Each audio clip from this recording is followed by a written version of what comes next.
Welcome to our channel Hashmi Clinics. All right, let's get started. Today we're diving into a remedy that's, absolutely crucial, but I think often gets missed. ARGEMONE MEXICANA. We're really going to focus on the clinical nuts and bolts here, the keynotes, the characteristic symptoms, basically what you need to know to make a solid curative prescription. So let's start with this quote because it just nails it. For painful neuromuscular conditions and colicky spasms, especially when associated with rheumatic and kidney complaints. Boom. Right there, you got this incredible clinical triad. You got the intense neuromuscular pain, you got that rheumatic tendency, and then the big one, the underlying kidney issue. Seriously, when you see those three things coming together in a patient, ARGEMONE has to be on your short list. This is the absolute core of the remedy. So here's how we're going to break it down. We'll kick things off with the remedy's essence, then build out the full mental picture. After that, we'll cover the physical generals and modalities, look at the specific symptoms, its clinical use, and wrap up with how to differentiate it. Pretty straightforward. Okay, let's jump right into section 1, the introduction and essence. We're going to build a profile of the prickly poppy from the ground up. Understanding where it comes from, its family, that's our first big clue about what it does. So ARGEMONE MEXICANA is from the Papaveraceae family. That's the poppy family, right? And that should immediately make a light bulb go on. Think about its cousins. Opium, sanguinaria, they all have this powerful effect on the nervous system. And that's exactly what we see with ARGEMONE. It explains the sheer intensity of the pain, the spasms. This isn't just a fun fact. This family connection is a huge clinical key. All right, let's move on to the mind. You know as well as I do, the mental symptoms are so often where we find those all-important confirming keynotes. And with ARGEMONE, well, we're not talking about your everyday anxieties here. The mental state is incredibly specific, really peculiar.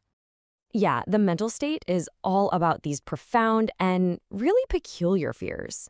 When you see these anxieties pop up alongside the physicals we've been talking about, you can be pretty confident you're on the right track. Okay, look at this list.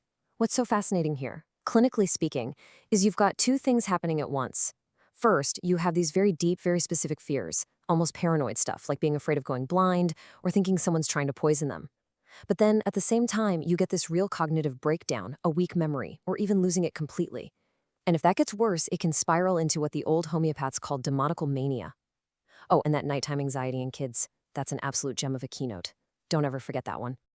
Okay, on to section 3, the physical generals and modalities. This is where we look at the body's overall state. And of course, the modalities are huge, right? They're so often the final piece of the puzzle that confirms our choice. So here's a classic ARGEMONE contradiction that you really need to see. The body is just wiped out, totally weak and exhausted, but the mind? It's running a marathon. It's intensely active, thoughts are racing, and they just can't shut it off to sleep. They're sleepy, but they can't sleep. You see this a lot in children, which is a huge clue. And what happens next? Well, of course, they're nearly impossible to wake up in the morning and feel absolutely awful. Now let's talk modalities. If you remember one thing from this slide, make it this. Weakness aggravated at noon. That is a massive, highly characteristic keynote for ARGEMONE. We also see things get worse at 9 p.m. and 5 a.m. and in the open air. And notice something interesting. There aren't any strong ameliorations listed. That tells you a lot, doesn't it? It points to a kind of constant, unrelenting state of suffering. All right, section 4. Let's drill down into the characteristic particulars. We're moving from the big picture to the nitty-gritty, seeing how this remedy affects specific organs and systems. This is where the details really come to life. This is so important, this powerful connection to the kidneys and the joints. You have to think of ARGEMONE in your rheumatic cases, especially when there's a history of kidney problems like Bright's disease. That combination, rheumatic pains in the arms and legs plus kidney inflammation, is just classic ARGEMONE. It's a real cornerstone. So, what does this look like system by system? Well, in the head, you get this throbbing pain, right in the eyes and temples, and the head feels hot. Then you look at the gut, and it's that same theme of violent spasmodic pain we saw in the essence. We're talking severe colicky cramps, griping pains, even colic from gallstones. And it's not just the pain, it's a total system shutdown. Nausea, belching, tons of gas, and absolutely no appetite. Moving on to the urogenital and female symptoms. You see a theme here, right? It's all about suppression and weakness. The urine is scanty, which makes sense given the kidney issues. For women, periods are suppressed, and there's a loss of sexual desire. And what's always there with it? that deep, profound weakness we keep coming back to. Now this is a clinical pearl right here. A true keynote symptom, stiffness specifically of the left knee. It's so distinct, it's almost a signpost for the remedy.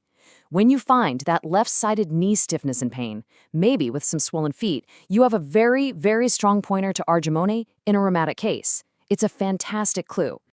Okay, section 5. Let's talk about the clinical sphere of action.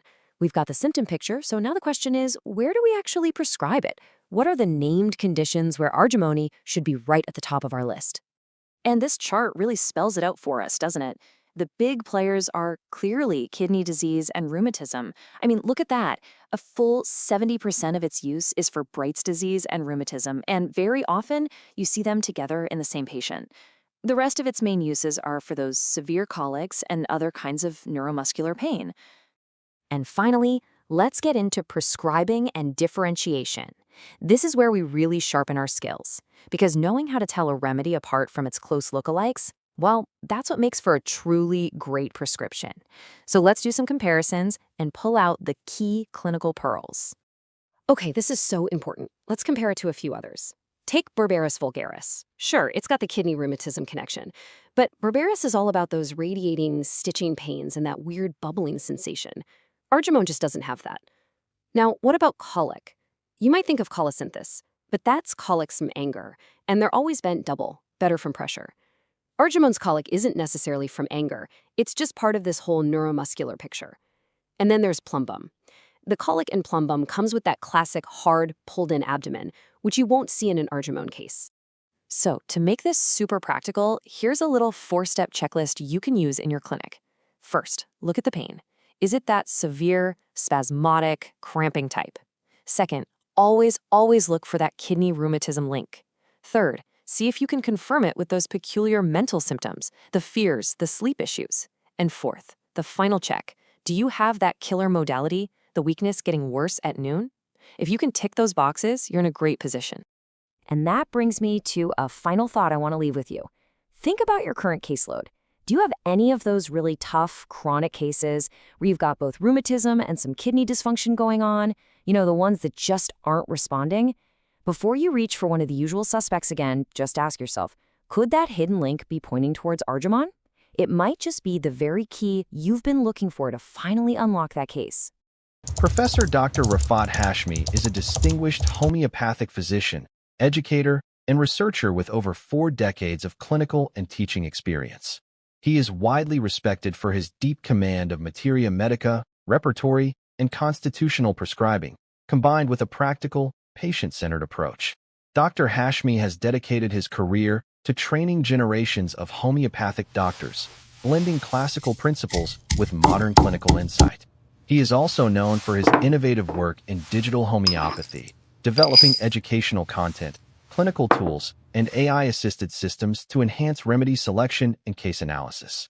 With a strong commitment to ethical practice and lifelong learning, Professor Dr. Rifat Hashmi continues to guide, inspire, and elevate the standards of homeopathic education and patient care.